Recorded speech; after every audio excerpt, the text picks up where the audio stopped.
Go, Debbie. You know, if the Republican cowards that run this chamber would actually turn the microphones on, then we could all be heard a little bit louder. But I am proud today to give voice, once again, to one of our own. 4.5 years ago, I stood at this very same podium on January 25th, 2012, and read a very different letter from our friend and former colleague, Gabby Giffords. That was her letter of resignation. The letter that she proffered as a result of becoming a victim of senseless, brutal gun violence, in which 6 others lost their lives, including a 9-year-old little girl and a federal judge, and 13 were wounded, including our own former colleague, Ron Barber. Gabby and her husband, Mark, since then, have valiantly stood up and given voice to so many, to thousands of victims of gun violence, thousands who have died. And today I am proud to give her voice once again.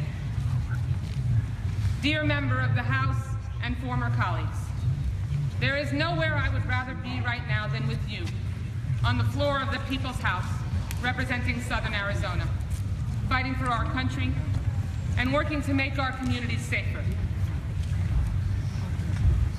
But your actions is the balm for my regret. Look up, sir. And it is the inspiration for my continued commitment. Fighting gun violence takes great courage. I've seen great courage when my life was on the line. I see great courage in many of you right now. Americans are grappling with a gun violence crisis.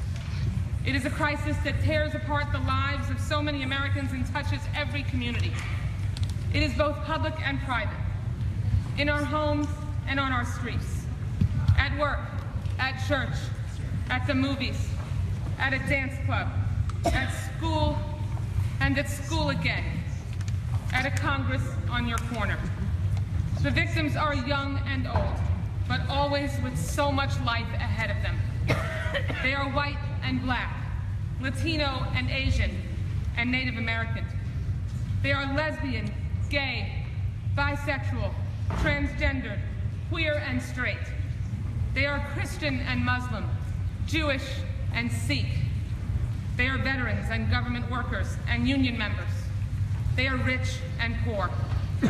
They die by murder, they die by suicide, and they die by negligence. Often, they don't die, but they carry the scars, and their lives change forever. If gun violence affects all of us Americans, then the solution is not up to just some of us. We are all responsible for our safety today and for the country we pass on to our children tomorrow. It's what makes us a country, where our country has already come together behind the simple proposition that we ought to have laws that keep guns out of the hands of dangerous people. So must our Congress.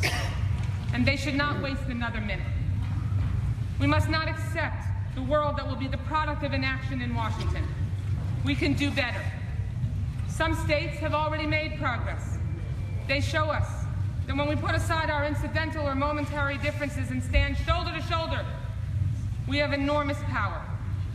It's been said that hope was forged of 2 powerful ingredients: anger at how things are and the courage to change them.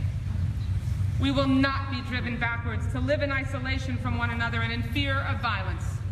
Thanks to you and millions of Americans who share our values of pluralism, liberty, and responsibility, we will stand strong and work toward a safer nation for all of us. Speaking is difficult for me, but I haven't been silenced, and neither should the American people. Their representatives must vote to prevent gun violence. I'm so proud of our friend today, and so proud to stand with all of you. And we will be here and sit in and stand strong until we can make sure there are no more Gabbys, no more Orlando, no more Aurora, no more victims. Thank you so much.